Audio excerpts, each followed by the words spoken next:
was working 24/7, 365. That all came crashing down. I was in a very low place. And now I'm a full-time property investor. I mean, how much are you charging for that on average? 3,000, 5,000. We've done £10,000 deals. I mean, most people don't earn that in a month. The person that I bought the house off, he even invested 30 grand into it. No. Sky's the limit. So the owner gave you money to buy his house. What? This stuff really works.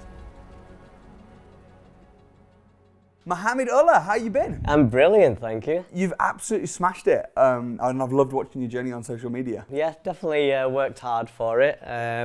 Yeah, definitely been putting myself out there, getting involved, doing that HMO conversion. Yeah. Yeah, it's when you actually do things, you learn so much along the way. Yeah. And it's been an amazing journey, yeah. I remember being drawn to you when we first met, because we met at a business conference, Yeah. MMI, and I think I just thought, this dude, man, he's got something about him, and we connected there, and we've worked together since, and you've done a whole bunch of deals. So why don't you just summarise, what were you doing before you got into property? I had a taxi company, I had restaurants, I had takeaways, I was working 24/7, 365.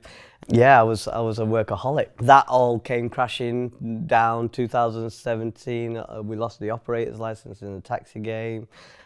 So I call all this a blessing in disguise. My daughter was born at the time as well. Yeah, it was time to learn something new and do something different. And your energy and the things that you were saying out there really brought me back to life, you know.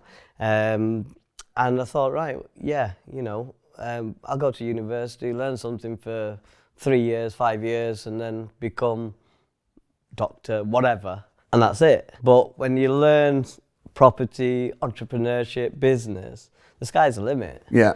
And the people, the environment that you created was just absolutely brilliant for me.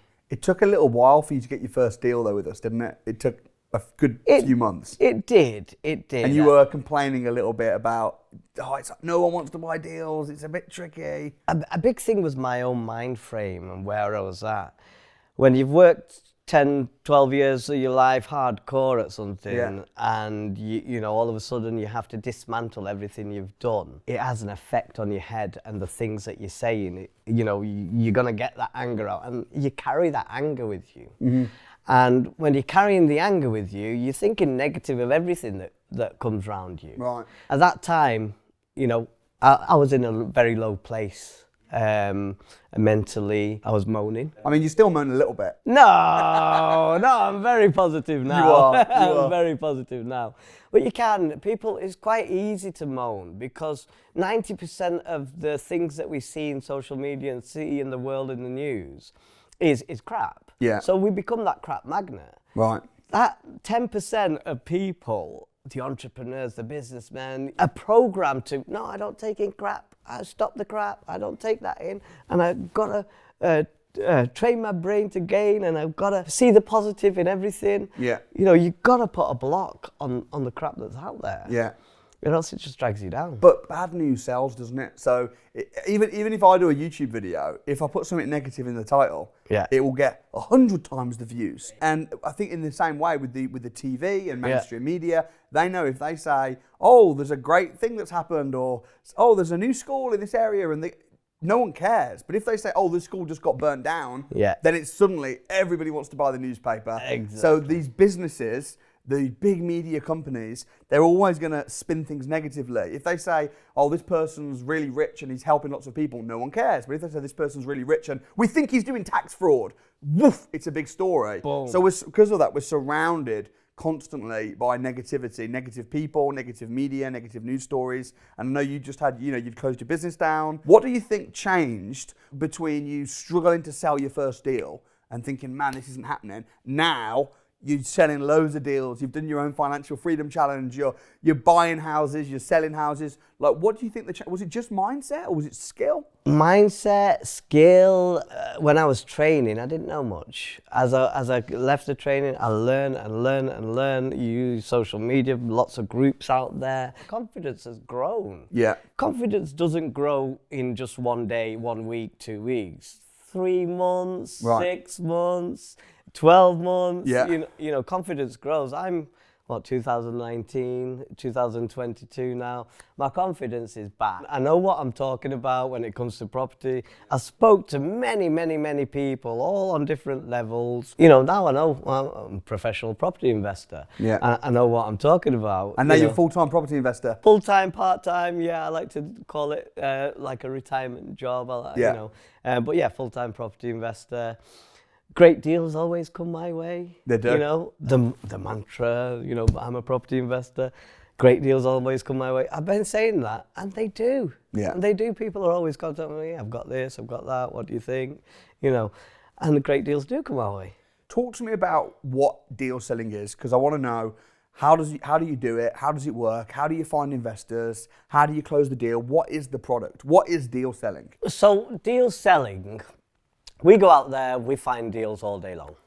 So we find a deal, we run the numbers, do the due diligence, we check all the comparables in the area and package it up, ready for an investor. So you negotiate the price? We negotiate the price, we secure it, we run all the due diligence, we make sure that the deal's a good deal. Right. Because the thing is, there's hundreds of thousands of properties available. If you go on Rightmove and you don't really know what you're doing, there's hundreds of thousands. So having somebody find a good deal, negotiate it, go out there on a Tuesday afternoon and view it in the rain, liaise with the agent, put together a management company, the whole kabang. I mean, how much are you charging for that on average? Obviously, 3,000, 5,000. We've done £10,000 deals. How would you justify charging 10 grand for a deal? I had 4 service accommodations in a block, £2,500 a deal. And we ran all the new numbers, all the due diligence was done. We got paid. We got paid £10,000 in the bank. Woo, this stuff really works. Most people don't earn that in a month. No. And you can just make it just from bang, one good deal. You can. You've got to have that mindset, you've got to have that training, you've got to understand the industry. You have to, because imagine if you got into a plane and there's a pilot there, and the pilot was like, my first day today. Yeah. And you're like, oh right, okay, don't worry though, I've watched a lot of YouTube videos.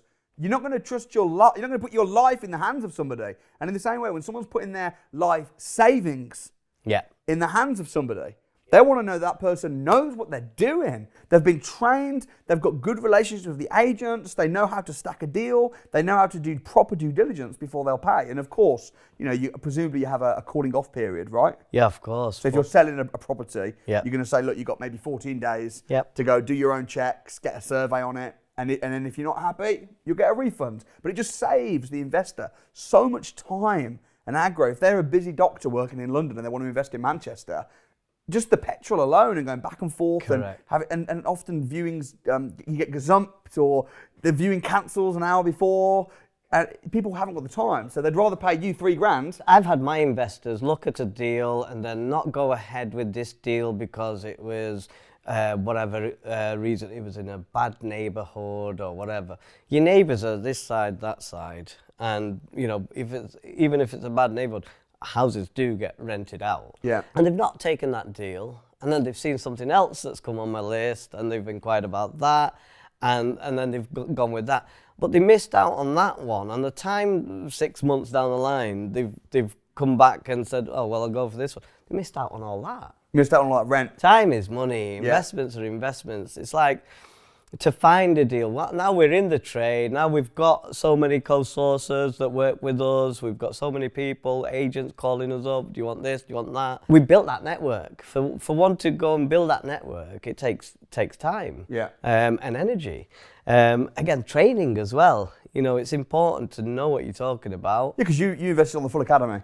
So you dropped like 12 grand? 12 grand in, yeah. 12 grand, hopefully well spent. Oh yeah, brilliant, yeah. What would you say the biggest things that you learned over that 12 months were? Due diligence, reading your contracts, personal development. Yeah. You know, I'm a big believer in personal development. I always believe, first of all, you got to develop yourself personally. Because if you're going to be a millionaire, you got to know how a millionaire will operate and how you're going to handle £1 million. Yeah. You got to understand the business world. The market changes all the time. Interest rates are going up. All the scaremongering's going on. In the news. And the news. Yeah. Oh, you know, and the pound today. The pound is so weak to the dollar and all this. You've got to keep in touch with that. Yeah. And then obviously property. I've got the education on the property side of things. These three things, in my opinion, are the most important things. Number one, you've got to start with yourself personally, and you've got to have that vision, meditate and find that vision of where you want to be, what you want to do, and focus on 1-2 things that you like. Yeah. Choose that right thing that's right for you and go forth that way. Because you already had a few properties when you came on the academy.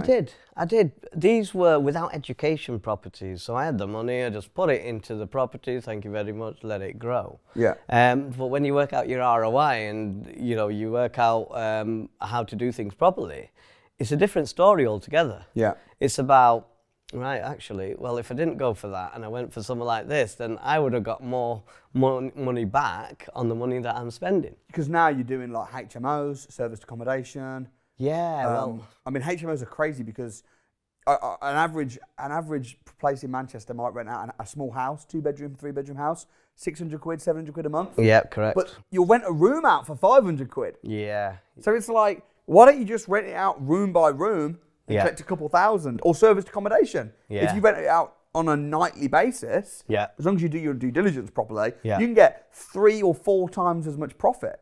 Yeah. And you've not got tenants, you've Yeah. got guests, you've got tax advantages. Yeah. It's just crazy. Well, I think I've done all of the things that you've taught me in this one deal, apart from the lease option bit. The BRR, I bought a house, we refurbished. This is your most recent purchase? This is the Wigan project, yeah. Okay. Yeah. So we bought a house and we refurbed it.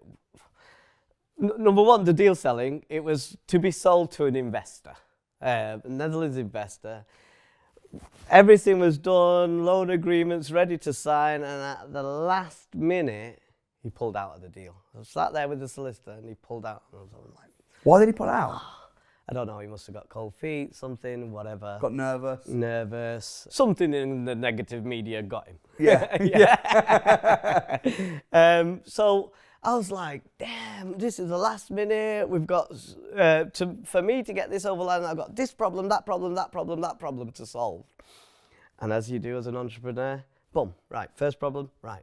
I need to get a 2-week extension because I had exchange contracts for my investor. Oh, damn. Right? So I was like, I speak to their solicitor, they said no. So I was like, right, oh my God, he's not letting me do it. I tell you what, I'm gonna go and find the guy that owns it. And now what I knew was he lived on this road a few doors down. So I knocked on 3 doors and I found him. I said to him, Dave, I'm in a bit of a pickle here. I need a 2-week extension. He goes, yeah, fine, no problem. Fine, no problem. I thought, bloody hell, brilliant. Your solicitor said no, but you're all right. Okay, brilliant. So he phoned his solicitor and said, yeah, not a problem. You can have his 2-week extension. That was one problem solved. Then we had to raise some finance. Again, picked up the phone. We raised the finance. How did you raise the finance so quick? Well, we've got a list. We've got a list of investors. A couple of the investors put some money in. I broke it down. I think I was aiming to raise about 40 grand, something like that, I think, at the time. And I broke it down. I got 10,000 off this person. You're going to love this one. The person that I bought the house off, he even invested 30 grand into it for me. No. Yeah, the owner of the house. The owner? Owner of the house saw what I was doing. We became friends. We went for a meal and everything. What? And so the owner gave you money to buy his house off of... I got the buying bit done and 30 grand on the refurb side of things. Dude, you're a genius. How much did you give him back? Did you pay him a fixed rate? Or? Fixed rate, 10%. So you said to him, I've just bought your house, I want 30 grand to refurb it, and I'll give you 10% back. Yeah, it was done a bit differently, but yeah. How was it done? Well, we went for a meal, we chatted about it. I said to him, look, this is what I'm doing. Do you fancy doing this? So the money that he got from the sale, he gave you back? Yeah. Oh, mate. So he's become a great friend as well now How important is that, networking and relationships? Vital. It's very, very important. So you bought the house for how much? 105,000. So you bought it because your investor pulled out. So you bought it for 105. Yeah. You refurbed it. How Yeah. much was the total refurb? At that time, we were calculating that it was going to cost about 120, 140,000. We were doing a 7-bed conversion. And as I went in and looking at everything that had happened, I thought, do you know what? I'll just do a family home, 4-bedroom family home, island kitchen and all that. I'll do a simple job on it and move on to the next one. Agreed a price with the builder. I think it was about £37,000. Brilliant. I thought, right, that's all dead manageable. We can do that. He's stripped the building. I'm looking at it bare. I'm thinking, oh, I could put a room there. And I can have my 6-bedroom HMO. I could earn me £37,000 a year rent. I wonder how much extra it would cost if I save on the kitchen, island kitchen and things like that. The doors, they need to change from normal doors to fire doors. We need to put some en-suites in. We'll save here and put it there. And it got to £52,995. Okay. So I was juggling the money. I was thinking, right, I've taken that much there. I need a little bit more because I'm going to have to furnish it all and things like that. I thought, okay, let's see what the credit cards people are saying these days. I went online and that day I raised 13 grand. I've got 13 grand's worth of cards there available to me. So what is it now? Like a 6-bed HMO? It's a 6-bed HMO now. And you just had a bricks and mortar valuation. What did it come out in at? 210,000. Oh, mate, that's awesome. Now that's brilliant because we were predicting 190. Estate agents were saying to me, normal residential 190. Now, coming at 210 on a bricks and mortar, boom. Have they taken into account the commercial aspect? Or did... No, not yet. You're going to refinance it at 210 or are you going to wait? Oh, I'm going to wait. You're going to wait? I'm going to challenge that. I'm going to challenge that because beforehand, I've already spoken to another surveyor and he's saying the commercial valuation, anything from 240 to 280. Yeah, of course. Right? So I know it's there. I just got to challenge the way this guy's worded his valuation and I've got to put another valuation forward. So like £100 profit then? Yeah. But even at 210, you could refinance that and you're going to pull out 157,000. So you're going to pull out all your money. And then what about profit? How much is that profit going to clean you? With a HMO, I'm going to be netting anything from 1,500 to 1,800 a month. Whereas if I go down the service accommodation route, our projections are saying that we'll net between £2,500 a month on a 50% occupancy. So even at 50%, you're going to make £2,500 a month grand profit? Yeah. Damn. Exactly. And you're going to pull out all your money? I'm going to pull out all my money and do it all over again. So you'll be left with basically a free house? Yeah. Making £2,500 a month? Yeah. Ka-ching, bro. Ka-ching. That's incredible. And that was a deal that you wanted to pass to an investor. Are you glad that it fell through? Yeah, blessings in disguise. So talk to me about being a deal sourcer then, because being a deal sourcer opens you up to joint ventures. It opens you up to investors, which means that if you come across a deal, rather than selling it, you can raise the finance. Yeah. Basically, you're getting paid to find deals. So if you get the absolute cherry deals, you can keep them yourself. Exactly, cherry deals, you can keep them yourself. As you can see, there was a cherry deal there I was trying to give to an investor. Yeah, it's brilliant. Everybody knows I'm a deal sourcer. Everybody knows, my 25 years of experience. My social profiles, it's real, it's raw. I'm in the hot tub sometimes doing my videos. It is what it is. You recently did a financial freedom challenge. Yeah. Talk to me about that, because I'm a massive believer in putting yourself under time limits. Yeah. Something that we do within the academy on the programs, rather than just teaching. We'll say, here's what you do. Then I'll be like, now watch me do it. And I'll be on the phone doing it. And then I'll say, right, you've got 1 hour. Yeah.